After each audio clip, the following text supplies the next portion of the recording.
នឹងហើយការប្រច័នកើតព្រោះស្រឡាញ់បើប្រច័នជ្រុលវិញនឹងប្រែជុំលួងស្រឡាញ់ប្រយោយໄວបើសិនជួបឃើញតែឆ្លួងកុំអួតស្មងដោយហួងហែងគ្មានទំនីពេលឃើញបងស្និទ្ធស្នាលជាមួយអ្នកផ្សេង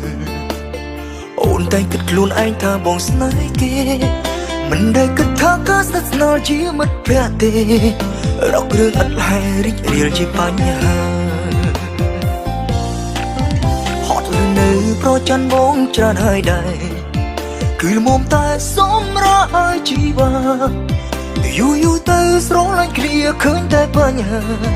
មិនតន់រៀបការយងចិត្តខ្លាំងទៅហើយស្ដាប់គ្នាផងកុំចូលចេញយកតែឈ្នះ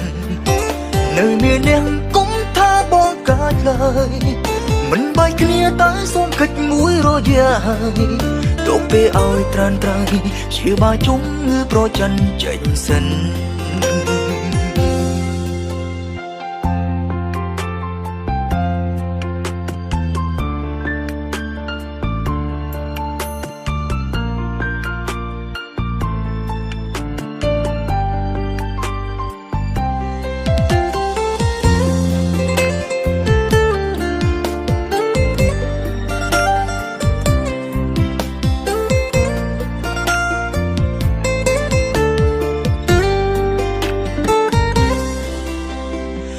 ឃើញបងស្និទ្ធស្នាលជាមួយអ្នកផ្សេងអូនតែគិតខ្លួនឯងថាបងស្នេហ៍គេមិនដែលគិតថាការស្និទ្ធស្នាលជាមិត្តភក្តិទេរករឿងឥតហេតុរីករាលជាបញ្ហាហត់ឬនៅប្រច័នបងច្រើនហើយដែរគឺមុំតែសម្រាប់ឲ្យជីវ៉ាយូរទៅស្រឡាញ់គ្នាឃើញតែបញ្ហាមិនតន់រៀបការយងចិត្តខ្លាំងទៅហើយស្ដាប់គ្នាផងកុំចូលចេញយកតែឈ្នះ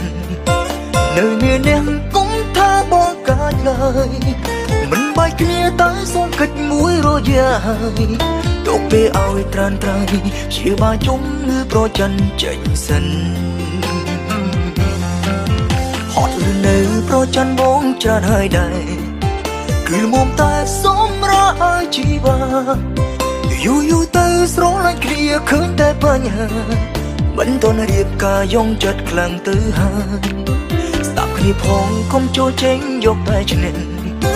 នៅមានអ្នកគុំថាបងកាចឡើយមិនបាយគ្នាតែសូមកិច្ចមួយរយៈហើយទុកពេលឲ្យត្រានត្រៃជាបាជុំងឺប្រច័នចេញសិនមិនបាយគ្នាតែសូមកិច្ចមួយរយៈហើយទុកពេលឲ្យត្រានត្រៃជាបាជុំងឺប្រច័នចេញសិន